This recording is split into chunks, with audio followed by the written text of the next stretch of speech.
Europe 1. Le grand direct des médias avec Jean-Marc Morandini. Et c'est le deuxième rendez-vous qu'on vous propose sur les 10 rumeurs médias du moment. On avait fait ça il y a quelques temps et c'est vrai que ça permet de faire le point un peu sur tout ce qui circule, tout ce qui se dit. Nos trois spécialistes médias sont là avec nous. Émilie Lopez, journaliste à Téléstar et Téléstar.fr. Bonjour Émilie. Bonjour. Emmanuel Maubert, journaliste à C'est à vous sur France 5. Bonjour. Bonjour. Et puis François Viau, directeur de la rédaction de Télécable Sat Hebdo. Alors sans plus attendre, on y va, on va commencer avec cette première rumeur qui semble être de l'info d'ailleurs. Koé qui arrive en accès sur Énergie 12 avec un jeu. Est-ce que vous y croyez? Est-ce que vous pensez qu'il peut faire le poids face à la concurrence? Émilie?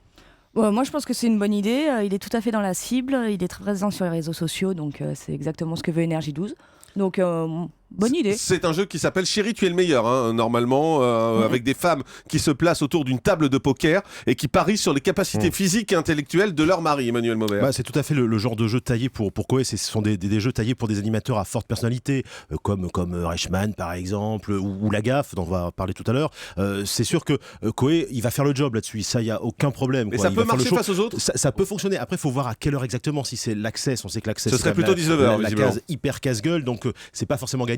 Mais en tous les cas, Koé, dans ce genre de jeu, il sera parfait. François Viau. Moi, je dis tout dépend du jeu et du format. Moi, j'ai rien vu, j'ai vu aucune image. Alors, il s'est quand même planté sur Tournée Manège. Faut se souvenir sur TF1. Il est parti parce que il a fait, c'était l'échec sur TF1. Et puis, quand même, Énergie 12 sur les jeux, c'est plutôt des formats pourris. Je me souviens des 12 cœurs. Ah oui, je me souviens des 12 cœurs. Donc voilà. Je demande à voir. Bon, très bien. Il demande à voir. Deuxième info. Xavier Demoulin qui a un projet pour remplacer 100% Mag sur M6. François Viau, vous y croyez? Moi j'y crois, oui, parce que il l'a annoncé hier. Xavier Demoulin, c'est le chouchou de la direction.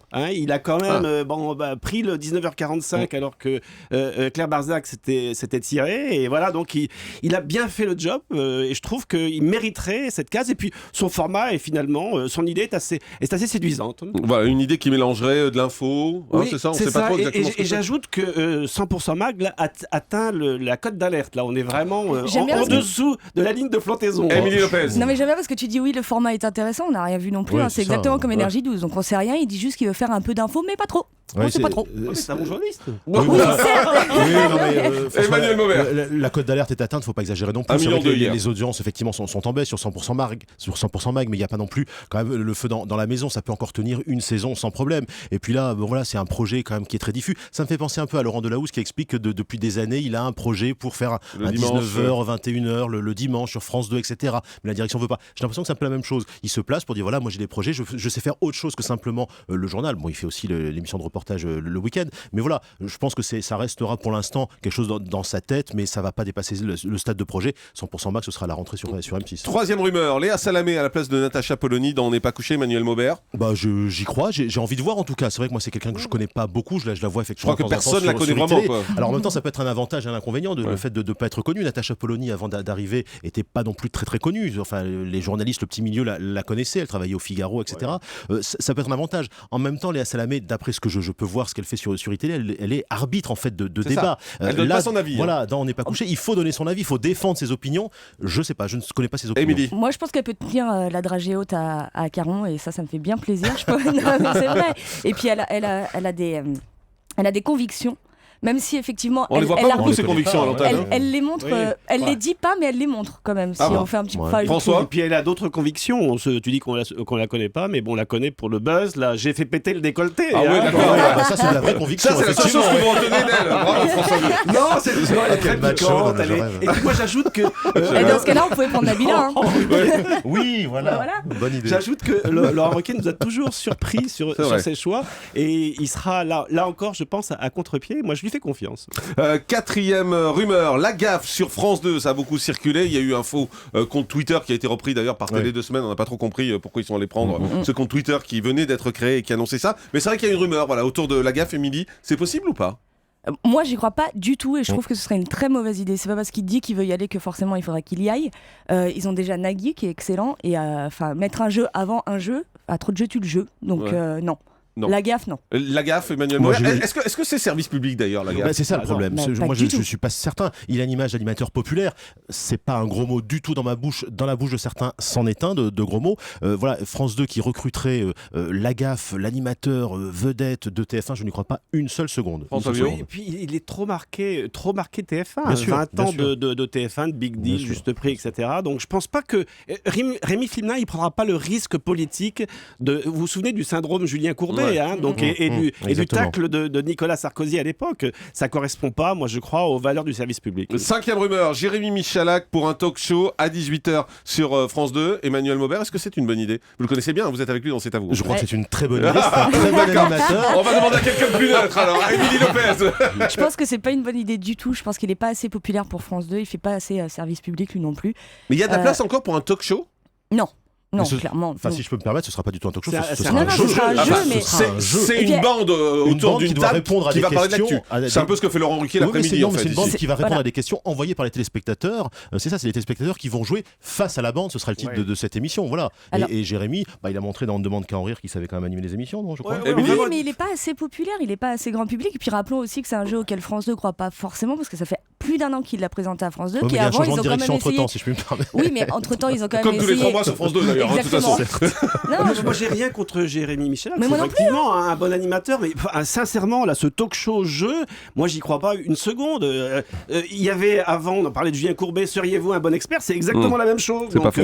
Mais non, quand tu produis Allo Nabila et qu'après tu veux faire Attendez, pardon. Des personnalités quand tu produis Allo Nabila et que tu veux faire l'animateur après sur le service public. Ça n'a rien à voir ça. Ça n'a rien à voir, il est producteur. Ça n'a rien à voir.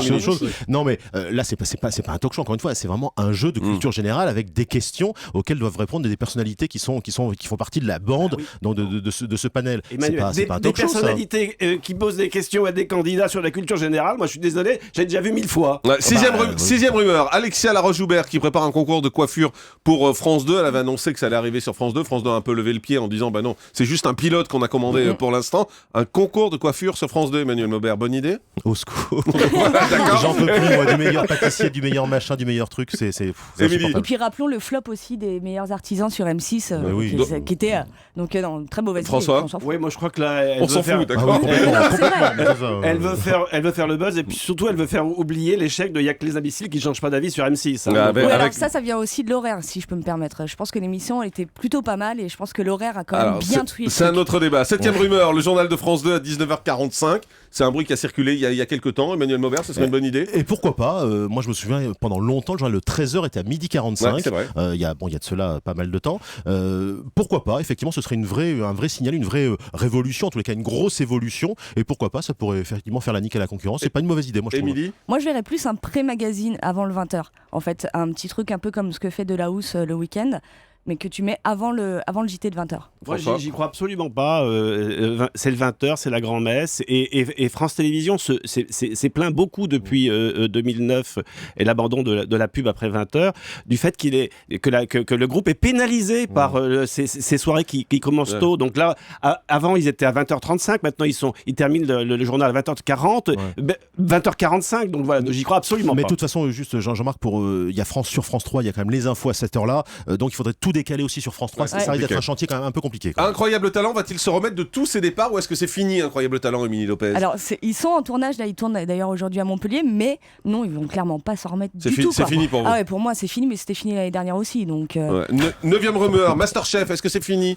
Masterchef? Je pense pas, non, je pense qu'ils sont effectivement vraiment en train de travailler, de se creuser la tête pour trouver des bonnes idées. Ça a une chance de revenir idées. Encore? Je pense, mais pas la rentrée, sans doute pas, parce que ce sera trop juste, peut-être pour janvier, je pense, mais il faudra vraiment complètement revisiter le truc. 10e rumeur, The Dancers qui arrive sur TF1, François Vio, 12 jeunes danseurs de 19 à 29 ans qui sont accompagnés par des professionnels répartis dans des groupes. C'est lundi à 16h35, ça va marcher ça? Non, moi j'y crois absolument pas. Les concours de danse, ça marche pas à la télévision, la meilleure danse. Comment le concours de danse avec les stars? Popstar, non mais danse avec les stars. Oui, danse avec les stars, c'est un peu différent. Et Popstar, c'est un concours de chant. Là, on est un peu. Non, mais c'est un peu différent. On est sur un feuilleton, genre Femme, matinée de Friends. C'est pas la même chose. Génial. C'est pas un talent show. D'où tu fais un truc de danse sur TF1 et tu rappelles pas au moins Fauve ou Maxime.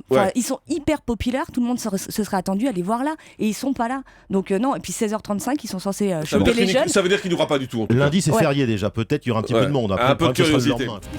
Le grand direct des médias, Jean-Marc Morandini.